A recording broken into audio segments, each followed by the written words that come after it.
Avis vascular centre మన దేశంలోనే the best varicose vein hospital.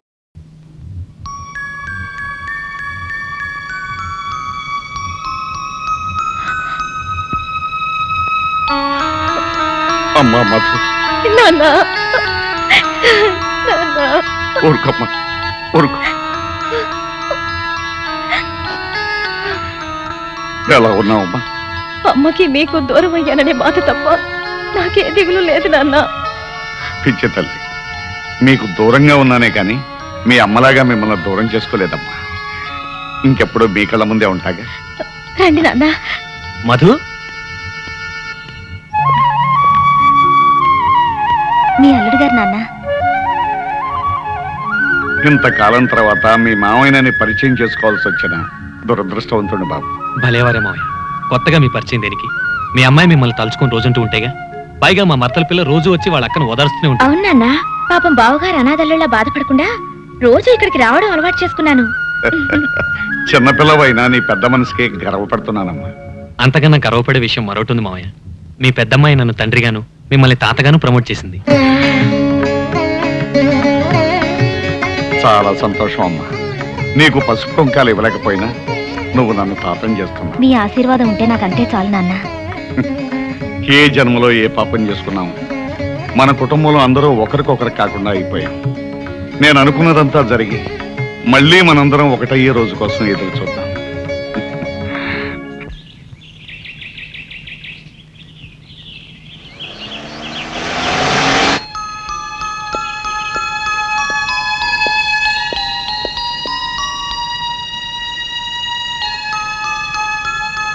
నన్ను చూడగానే నిన్న చాలా షాక్ తిన్నావనుకుంటాను. లేదు, షాక్ నటించాను. నటించావా? ఎందుకు? అవును, జరగాల్సిన శోభనాన్ని ఆపటానికి. సరే, ఇప్పుడు ఏ విషయం మాట్లాడడానికి నన్ను పిలిపించావు? మన విషయం. మనం ఆ 2 అక్షరాల పదము ముక్కలై ఇప్పటికి 18 ఏళ్ళయింది. సంవత్సరాలు బాగానే గుర్తుంచుకున్నారు. నేను ఇప్పుడు వచ్చింది ఆ ముక్కలు అతికించుకోవడానికి కాదు. నీకు అంత మంచి బుద్ధి వస్తుందని నేను అనుకోలేదు. బుద్ధి లేనిది నాకు కాదు, మరో ఆడదానితో అక్రమ సంబంధం పెట్టుకుని కట్టుకున్న దాన్ని కన్న బిడ్డల్ని వదిలి వెళ్ళిన మీకు. నేను వెళ్ళలేదు, నువ్వే తరిమేశావు. ఆనాటి కక్ష తీర్చుకోవడానికేగా ఇప్పుడు మీ కొడుకుని నా మీద ప్రయోగించారు. ప్రయోగం చేసింది, ప్రయోజకుడు దొరికాడని పెళ్లి చేసింది నువ్వు. తెలియక చేశాను. అది జరగకూడని పెళ్లి. కానీ జరిగిపోయింది. దానికి నన్నేం చేయమంటావు? వరస కాని వాళ్ళిద్దరి మధ్య శోభనమనే మరో దారుణం జరగకుండా మీ అబ్బాయిని విడాకులు ఇమ్మనండి. మీతో పాటు దుబాయ్ తీసుకువెళ్ళండి. వరస ఎందుకు కాదో వాడికి నువ్వే చెప్పు. అంటే 10 మందికి తెలిసేలా మీరు నా భర్తాన్ని నా నోటితో నేనే చెప్పాలంటారు. పోనీ నన్ను చెప్పండి, నేనే చెప్పేస్తాను. నో, అది నేను భరించలేను. అంటే నన్ను భర్తగా అంగీకరించడానికి నీకు నామోషిగా ఉందన్నమాట. అది ఒక శాపంగా భావించి ఏనాడో మిమ్మల్ని మర్చిపోయిన నేను ఈనాడు మిమ్మల్ని మళ్ళీ భర్తగా అంగీకరించలేను. అయితే వాళ్ళ బంధాన్ని ఒప్పేసుకో. చిచి, కన్నబిడ్డకు అనాచారం జరగబోతుందని తెలిసి కూడా మీరు ఇలా మాట్లాడుతున్నారే, మీకు సిగ్గు కాలేదు? అనాచారం గురించి నువ్వు మాట్లాడుతున్నావా? ఇల్లరికి మొగుడును చులకం చేసి ఇంటి నుంచి గెట్టేయడం అనాచారం కాదు. కన్న కూతురికి కళ్ళెదురుగా ఉన్న తండ్రిని గురించి చెప్పకుండా తండ్రిని బిడ్డని వేరు చేస్తున్నావే, అది అనాచారం కాదు. ఇంత జరిగిన తర్వాత ఇప్పుడు శోభనం గురించి వెనకడతావెందుకు? ఆ పాపం కూడా నువ్వే మూట కట్టుకో. ఇది ఘోరం. నువ్వు ఇక్కడ ఇలాగే మాట్లాడుతూ కూర్చుంటే అక్కడ వాళ్ళిద్దరూ మరో ఘోరానికి సిద్ధపడతారు. అర్జెంటుగా వెళ్ళు, వెళ్ళు. చిచి,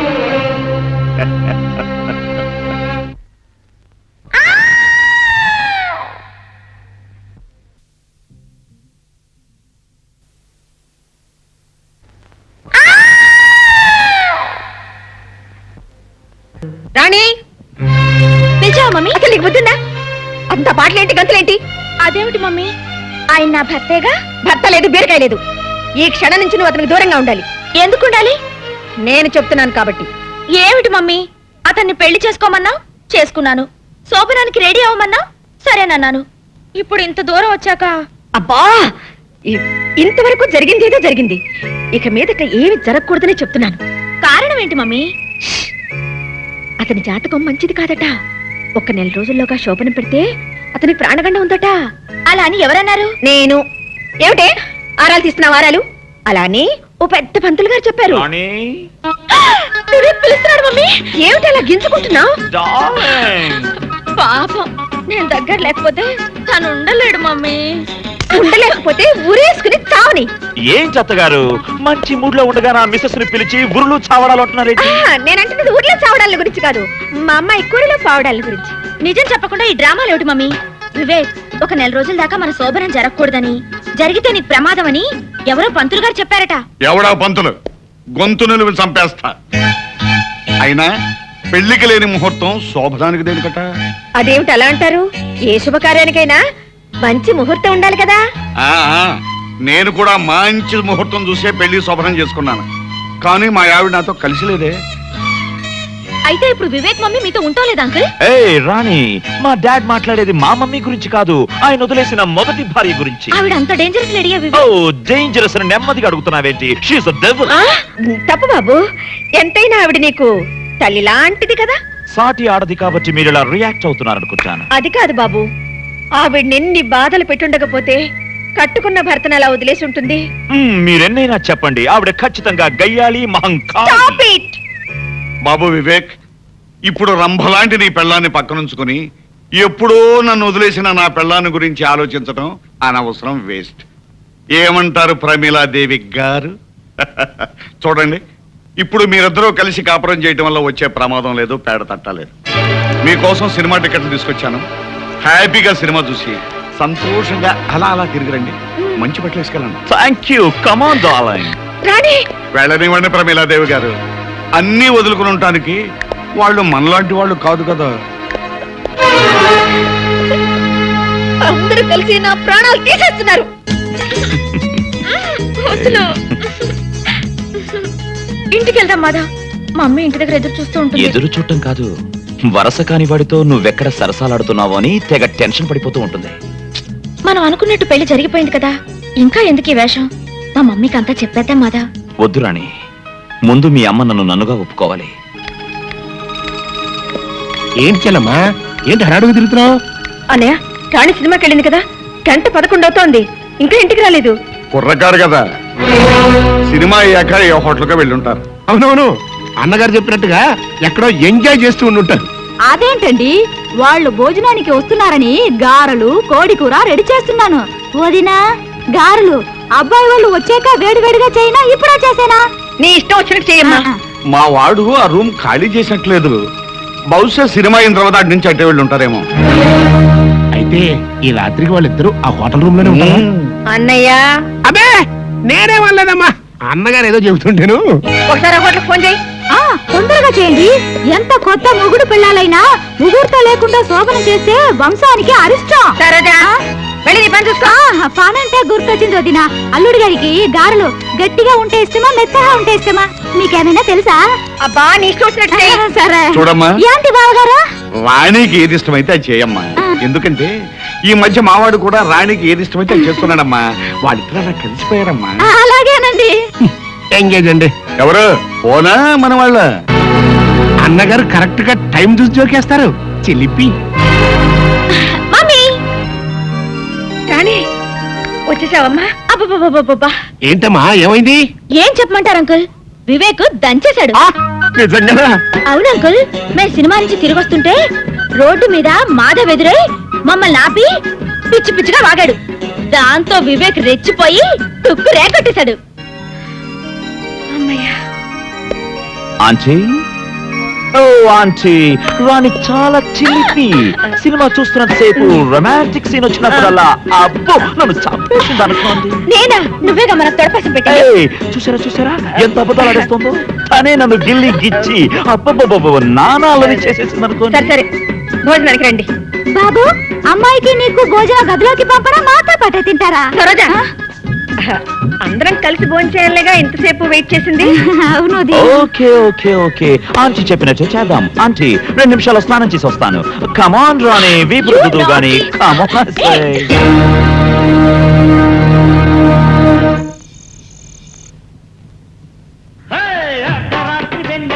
అందమైన మధ్యల తోసుకుందామా, శృతి చేసుకుందామా.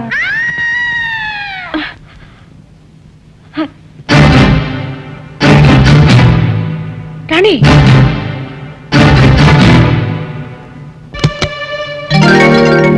రాణి, నీకు ఆంటీని రాణి కావాలనుకుంటాను. నీకెలా తెలుసు? ఇదిగో. రాణి, నీకెన్నిసార్లు చెప్పాను నాకు చెప్పకుండా ఈ గదిలోకి రావద్దని. అది కాదు మమ్మీ. ఆంటీ, రాణిని నేనే ప్యాకేజానికి రమ్మన్నాను. అయినా మా గదిలోకి వచ్చి మమ్మల్ని డిస్టర్బ్ చేయడానికి మీరెవరు? నేను రాణికి జన్మనిచ్చిన తల్లిని. నాకు పిల్లనిచ్చిన అత్తగారు కూడా. కాబట్టే సాంప్రదాయానికి విరుద్ధంగా ఒకే గదిలో ఉండడం మా పద్ధతి కాదని చెప్తున్నాను. సారీ ఆంటీ, మీరే ఉద్దేశంతో మా ఫ్యామిలీ లైఫ్ కట్టుపడుతున్నారో నాకు అర్థం కావట్లేదు. కానీ ఒక్క విషయం గుర్తుంచుకోండి, మీరు హెచ్చరిస్తే సరే అంటానికి నేను మీ ఫ్యాక్టరీ ఎంప్లాయీని కాదు, చట్టబద్ధంగా రాణిని పెళ్లి చేసుకున్నవాణ్ణి. అందుకే రాణి మీద సర్వాధికారం ఉన్న భర్తగా రేపే రాణిని తీసుకుని దుబాయ్ వెళ్ళిపోతున్నాను.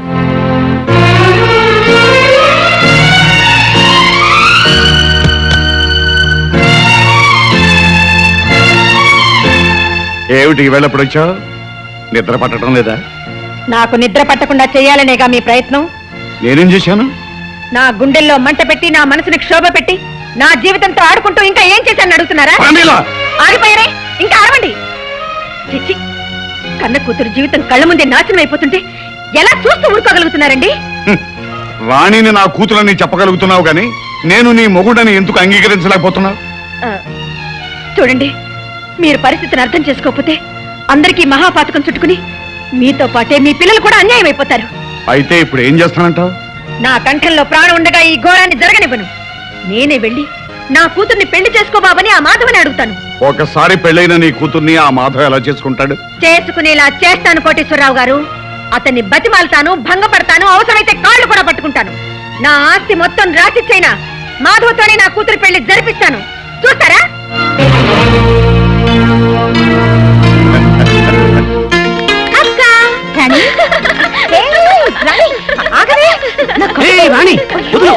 అసలే మీ అక్క ఒట్టి మనిషి కూడా కాదు. బావా, ఇవాళ నాకు ఎంత ఆనందంగా ఉందో తెలుసా?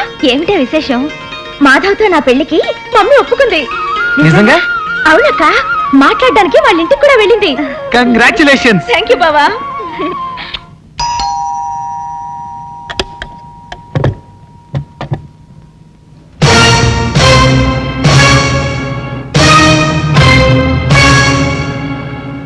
లోపలికి రావచ్చా? రాదగ్గ చోటని మీకు అనిపిస్తే రానివ్వడానికి నాకేం అభ్యంతరం లేదు. మీరింకా గతాన్ని మర్చిపోలేదనుకుంటాను.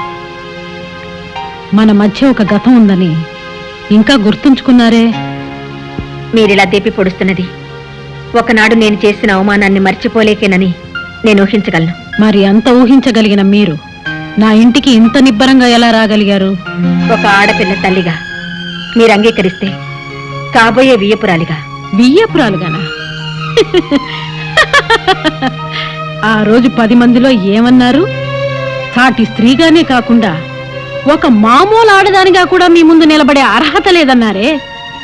మా మాట అబద్ధం, మా మనసు అబద్ధం, మా బ్రతుకులే అబద్ధం అని చెప్పారే. ఇప్పుడు ఉన్నట్టుండి నేను అంత అర్హురాలనైపోయానా? అర్హతల్ని నిర్ణయించేది డబ్బే అయితే ఇప్పటికీ నేనే మీకంటే ఉన్నదాన్ని సుమిత్రాదేవి గారు. కానీ ఒక్క మాట, ఆ రోజు మిమ్మల్ని నేను అవమానించింది కూడా అబద్ధాలు చెప్పి మభ్యపెట్టారనే తప్ప ఆస్తిపాస్తులు తక్కువయ్యాయని కాదు. 1000 అబద్ధాలాడైనా ఒక పెళ్లి జరిపించడం తప్పు కాదనే ఆలోచనతో నేను తొందరపడిన మాట నిజమే. కానీ మీరు మాత్రం నా దగ్గర అన్ని నిజాలే చెప్పారా? మీకు పెద్ద కూతురుందని, ప్రేమించిన నేరానికి మెడ పట్టుకుని ఇంట్లోంచి బయటికి గెంటేశారన్న నిజాన్ని చెప్పకుండా ఒక్కతే కూతురన్నారు. అది అబద్ధం కాదా? కట్టుకున్న వాడితో కలిసి కాపురం చేస్తున్నట్టు కబుర్లు చెప్పారు. అది అబద్ధం కాదా? అవకాశం వచ్చింది కదా అని మీరెన్నైనా అడగొచ్చు. కానీ అబద్ధం వేరు, మోసం వేరు.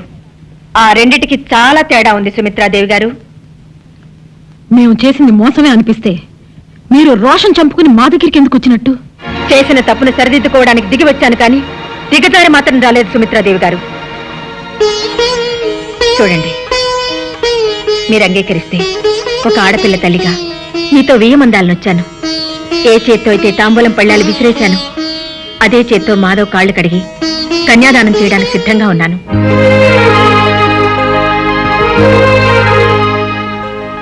సాటి ఆడదానిగా నేను మిమ్మల్ని అర్థం చేసుకున్నాను. రాణిని నా ఇంటి కోడలుగా చేసుకోవడానికి మాధవ్ తరఫున నేను మీకు హామీ ఇస్తున్నాను. Wonderful wonderful. పెళ్లి కాని కూతురు కోసం అబ్బాయిల్ని వెతికే తల్లుల్ని చూశానే కాని ఆల్రెడీ పెళ్లైన కూతురికి మొగుణ్ణి వెతికే తల్లిని నిన్నే చూస్తున్నాను. శ్రీ శ్రీ శ్రీమతి ప్రమీలాదేవి గారు. నువ్విక్కడ నీ కూతురికి నాకు శోభనం జరగకుండా నువ్వు అడ్డం పడుతున్నప్పుడే ఇలాంటిదేదో చేస్తావని ఊహించాను. అందుకే నిన్నో కంట కనిపెట్టాలని ఇక్కడికొచ్చాను. నువ్వు కనిపెట్టినా కనిపెట్టకపోయినా నా నిర్ణయం మారదు. మాధవ్తో రాణి పెళ్లి జరిపించి తీరుతాను. అంటే చట్టం దృష్టిలో నేరం చేయబోతున్నారన్నమాట. ఏమిట్రా నీ బోర్డు చట్టం? కాగితాల మీద సంతకం పెట్టినంత మాత్రాన పెళ్ళైపోతుందా? పెళ్ళంటే ఎన్ని కావాలి? బాజాలు కావాలి, భజంత్రీలు కావాలి, తాళిబొట్టు కావాలి, తలంబరాలు కావాలి. బాగా చెప్పారు.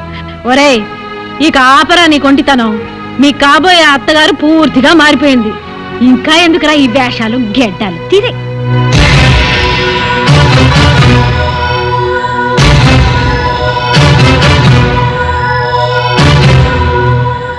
అవునమ్మా, దుబాయి లేదు, బొంబాయి లేదు. ఇన్నాళ్ళు నా మనవడు నీ భర్త సాయంతోనే ఇంత నాటకం ఆడాడు. అవును చెల్లెమ్మ, చిన్నప్పటి నుంచి మేము ముగ్గురం ప్రాణ స్నేహితులం. వీడి ప్లాన్ ప్రకారమే ఇదంతా చేశాం. నిన్ను మోసం చేయాలని కాదు ప్రమేల, నీ మాటే కరెక్ట్ అని, నీ నమ్మకాలే గొప్పవని భావించే నిన్ను మా మధ్యకి రప్పించాలని, ఆ ప్రయత్నంలో రాణిని మాధవుని ఒకటిగా చేయాలని నేను జోక్యం చేసుకున్నాను. అసలు నీ పంతం నీదే కాని ఎంతటి కిరాతకుడైనా భార్యను లొంగ తీసుకోవటానికి అన్నా చెల్లెళ్లతో కాపురం చేయిస్తాడని ఒక్క క్షణమైనా ఆలోచించావా? నువ్వు నా ఆవేదన అర్థం చేసుకోలేదు ప్రమేల. కాబట్టే 18 ఏళ్ల క్రితం నన్ను అనుమానించి అవమానించి ఇంటి నుంచి బయటకు పంపేసిన ప్రమేల్లాగా ఇంకా ఆలోచిస్తున్నా. ఆగు ప్రమేల, ఇప్పటికైనా నిజాన్ని గ్రహించి రాణిని ఆశీర్వదిస్తే తల్లిగా నీకు చిన్న కూతురైనా మిగులుతుంది. లేదంటే నీ పెద్ద కూతురులాగే రాణి కూడా నీకు దూరం అవుతుంది. అప్పుడు నీకుగా ఎవ్వరూ మిగలదు, నీకు నువ్వు తప్ప.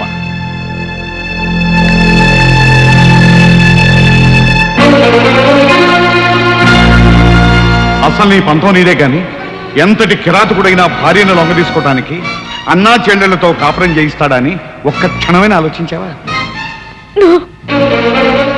ఇప్పటికైనా నిజాన్ని గ్రహించి రాణిని ఆశీర్వదిస్తే తల్లిగా నీకు చిన్న కూతురైనా మిగులుతుంది. లేదంటే నీ పెద్ద కూతురులాగే రాణి కూడా నీకు దూరం అవుతుంది. అప్పుడు నీకుగా ఎవ్వరూ మిగలదు, నీకు నువ్వు తప్ప.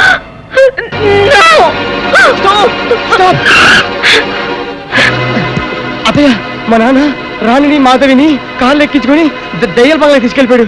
రాణిని మా అన్నయ్యకి ఇచ్చి బలవంతంగా పెళ్లి చేస్తానట. And for more videos, Please subscribe to iDream. Please subscribe to iDream. Please subscribe iDream. And please subscribe to iDream.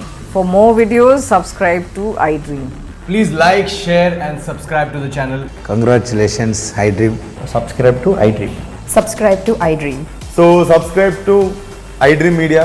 iDream ki iDream team andarki huge congratulations. Please subscribe iDream Media. Please subscribe to iDream. Subscribe iDream. Please subscribe to iDream. iDream అంటే నా కళల channel subscribe చేసుకున్న నోరు తిరుగుతలేదు. మీరైతే గంట గుర్తు కొట్టండి. For more such videos, please subscribe to iDream. Subscribe to iDream. Please subscribe to iDream. Please subscribe iDream Media. Please do subscribe to iDream. Please subscribe to iDream Media. For best entertainment and information, please subscribe iDream. And don't forget to subscribe to iDream.